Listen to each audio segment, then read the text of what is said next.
السلام عليكم. اهلا في جيزة الهاند ميد.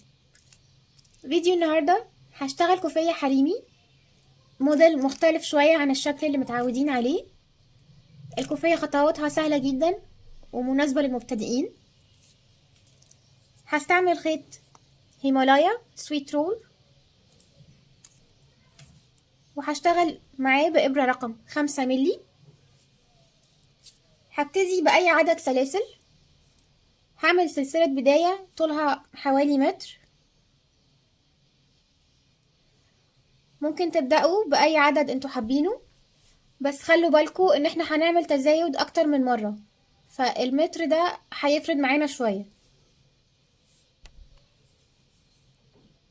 عملت عقدة بداية،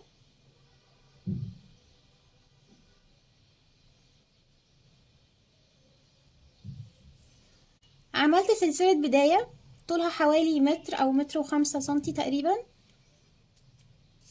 في العادي لما بشتغل كوفية بالطول بعمل سلاسل البداية بإبرة أكبر برقم من الإبرة اللي هشتغل بيها بقية الكوفية. يعني لو هشتغل كوفية بإبرة رقم 5 بعمل سلاسل البداية بإبرة رقم 6. بس في الموديل ده أنا مش محتاجة أبتدي بإبرة أكبر، فاشتغلتها بنفس الإبرة اللي هشتغل بيها الكوفية. دلوقتي هبتدي في السطر الأول. السطر الأول هيكون كله غرز عمود بلفة. هشتغل في الحلقات الخلفية لأنها بتكون متماسكة أكتر. هلف الخيط على الإبرة، هفوت أول غرزة والتانية، وهدخل في الغرزة التالتة. هسحب خيط معايا 3 حلقات على الإبرة.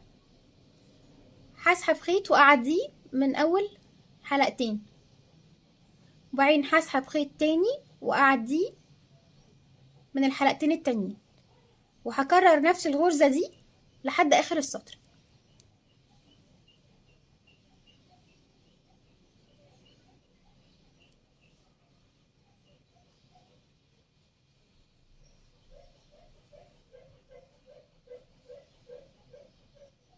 وصلت لنهاية السطر الأول. هرتفع سلسلتين وهقلب السطر. السطر التاني هيبقى عبارة عن تزايد. هعمل غرزتين عمود بلفة جوه كل غرزة من السطر الأول. هشتغل في أول غرزة أول عمود، هدخل تاني في نفس الغرزة وأعمل غرزة عمود تانية، وهكرر لآخر السطر. دي تاني غرزة،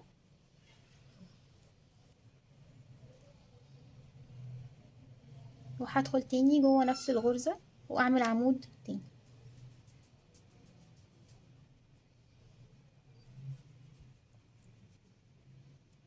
ده الارتفاع. أول غرزة عندي فيها 2 عمود، والتانية عندي 2 عمود، وهكرر لحد آخر السطر. وصلت لنهاية السطر التاني. هرتفع سلسلتين وهقلب الشغل. السطر التالت مفيهوش تزايد. هعمل غرز عمود بلفة في كل الغرز اللي عندي، كله غرز فردية.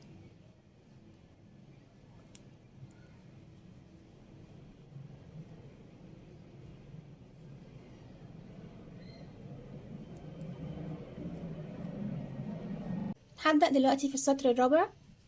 هرتفع سلسلتين وهقلب. هدخل في أول غرزة هعمل فيها غرزة واحدة عمود بلفة. تاني غرزة هعمل فيها تزايد، غرزتين عمود بلفة.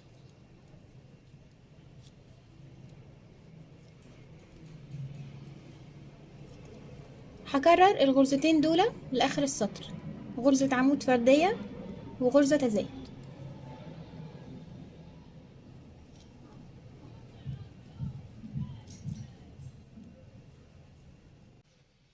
هرتفع سلسلتين عشان السطر الخامس.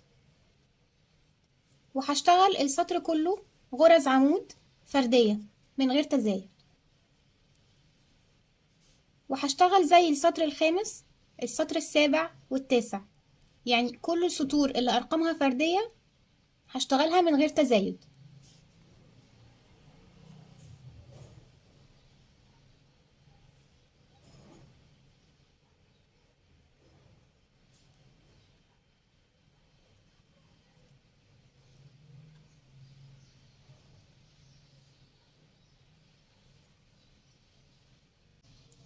السطر السادس هرتفع سلسلتين، هشتغل في اول غرزة عمود، وفي تاني غرزة عمود غرز فردية، تالت غرزة هعمل تزايد،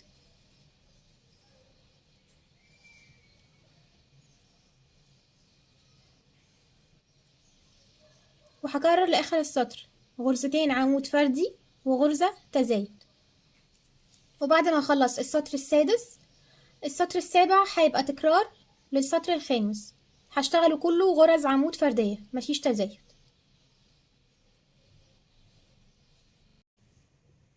بعد ما خلصت السطر السادس والسابع عرض الكوفية عندي بقى 10 سنتي.